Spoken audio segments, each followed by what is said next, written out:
Vamos a entrevista, ya nos acompaña a través de la línea telefónica Tatiana Cloutier, a quien recibimos con muchísimo gusto en este espacio, justo en el contexto precisamente del primer informe de gobierno de la presidenta Claudia Sheinbaum.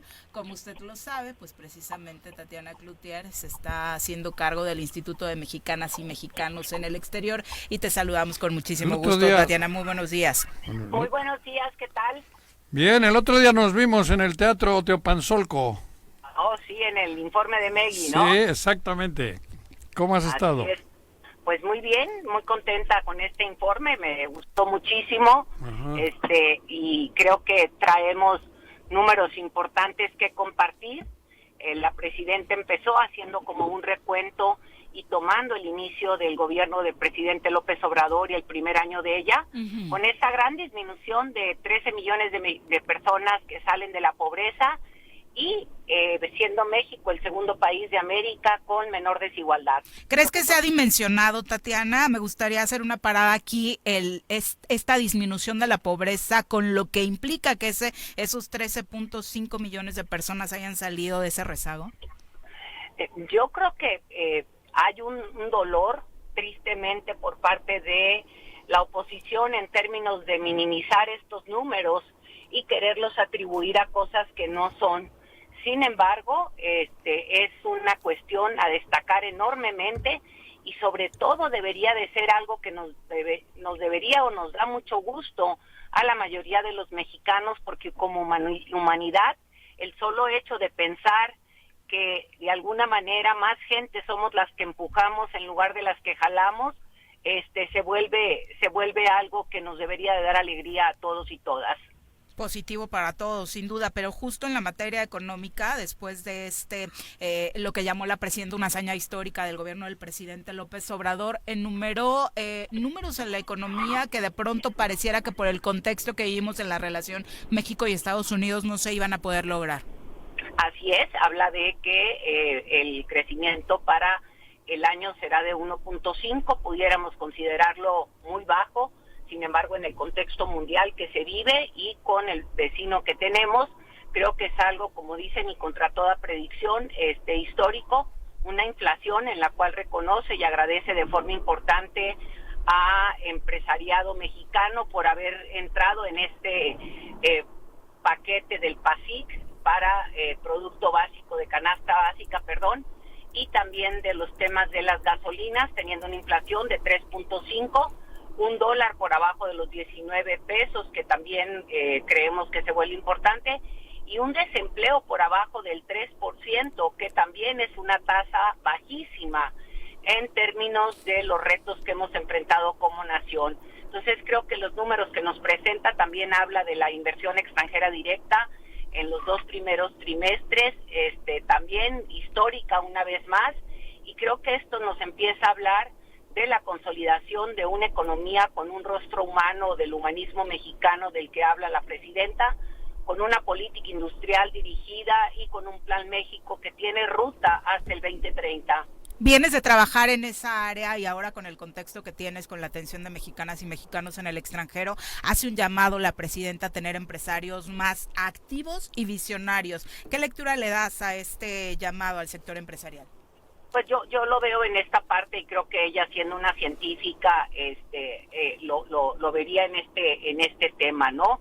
Tener inversión, investigación que nos genere valor agregado y no solamente inversión y que no quiere decir ni la minimizamos por eso, pero tener inversiones que nos generen valor agregado a la nación, que tengamos más producto mexicano integrado en esto y que fortalezcamos no solamente los servicios, sino toda esta parte de la innovación.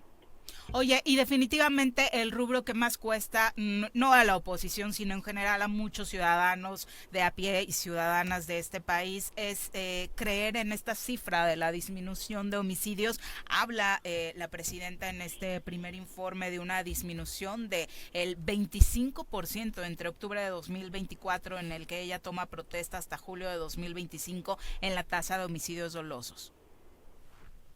Efectivamente, bueno... Sí, te escuchamos. Sí, ok. Efectivamente habla de este 25% menos en homicidios dolosos y creo que en el contexto de lo que tenemos que poner esto y donde nos cuesta trabajo entenderlo es cuando vemos estados como Sinaloa, como Guerrero, por decirlo así, que tienen unas tasas altísimas y esto pues la gente dice, espérame, yo estoy viendo mi mundo inmediato y en mi mundo inmediato estos datos no son los que presentan, porque para mí los números terminan siendo para ellos súper elevados y ahí es donde vienen las disyuntivas. Sin embargo, estamos hablando de esto en un tema global, a nivel nacional, y aquí hay que ponerlo en ese contexto. Cuando hacemos la lupa al lugar donde uno está, puede ser que digan, dependiendo de dónde vives, aquí no, y dependiendo en dónde te está pasando la situación, puedes decir, aquí sí se ha sentido, ¿no? Definitivamente, y uno de los puntos importantes... Bueno, ustedes ahí en Morelos...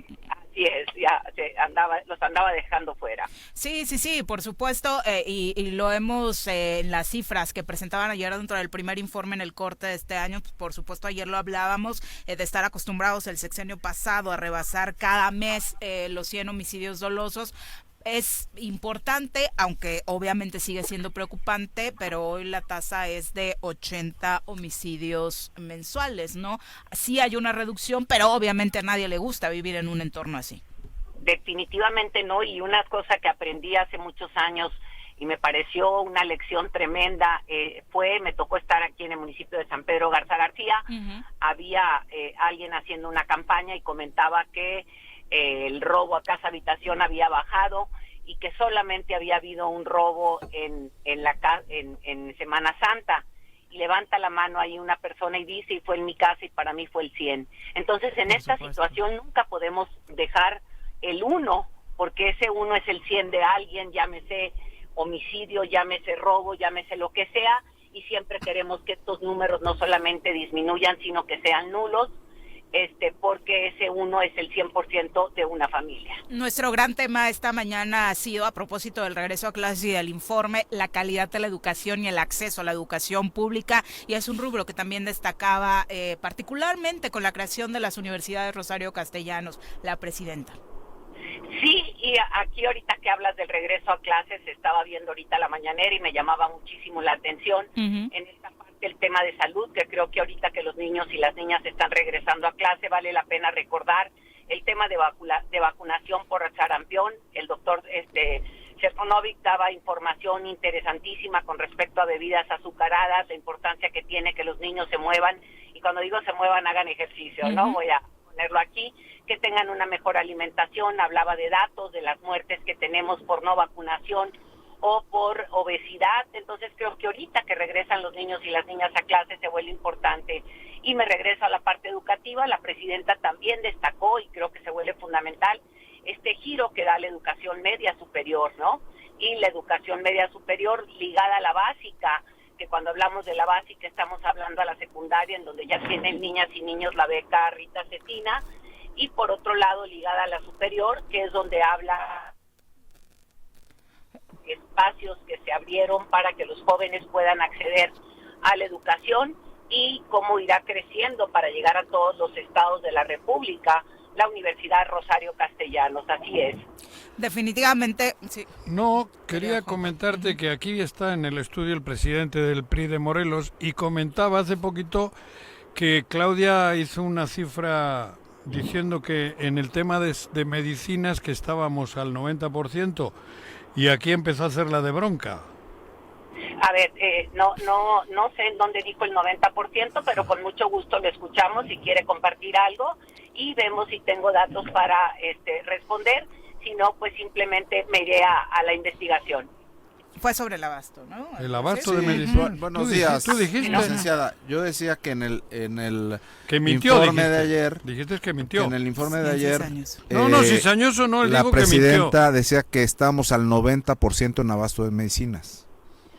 Híjole, ahí sí, la verdad, no puse yo atención para tener el dato exacto o no, que sí tengo, y ahorita lo escuchaba tanto a Zoé Robledo como al doctor Chertonovic, diciendo la importancia que tiene, que por los últimos 30 años no se estuvo creciendo a la velocidad que crecían los derechohabientes en términos de espacios para la necesidad de atender a la población, y que en eso es donde se ha venido ahorita creciendo. Y la presidenta hizo un comentario que algo estaba haciendo, no recuerdo qué, para poder tener una cobertura mayor en el tema del abastecimiento de medicamento. Aquí no le voy a rebatir porque no tengo el dato exacto para ni escuché correctamente para decirle que tiene la razón él o no. El dato que compartía la presidenta en el informe es que a pesar de todos los malos augurios, las mentiras y las calumnias, trabaja todos los días para el abasto gratuito de medicamentos y que al cierre de este primer año de gobierno supera ya el 90% y que estarán también en operación 31 nuevos hospitales en todo el país.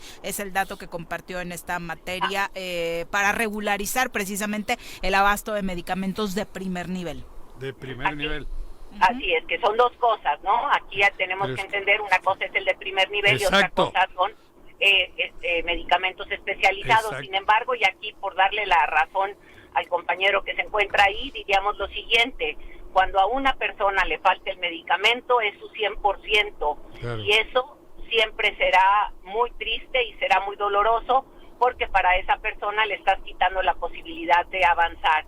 En ese sentido, al igual que en el tema de seguridad, cuando uno habla, inclusive si dijera 99% y hay 1%, ese 1% es el más doloroso para esa familia, y en estos datos nunca, cuando no hay un 100, no hay números alegres.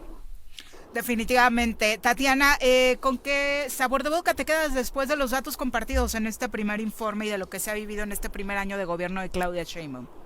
La verdad es que yo me quedo bastante contenta. El día de ayer que salía de Palacio Nacional decía yo que el estilo, la manera de gobernar de la presidenta Claudia Sheinbaum ha sido con una ruta muy clara, y lo vimos ayer en la presentación, te va marcando hacia dónde va, cómo va, y con un hilo conductor, que esto me encanta porque así empieza el discurso, tomando como referencia al presidente Andrés Manuel López Obrador y trazando esto de decir por el bien de todos, primero los pobres, que tendría que ver con esta parte de entender que cuando vamos acabando con la desigualdad y vamos disminuyendo la desigualdad y creando mejores condiciones de vida para nuestra población, nos va mejor a todos, y creo que con ese sabor me quedo. Muchas gracias por la comunicación. Gracias. Al contrario, gracias y buen día. Adiós.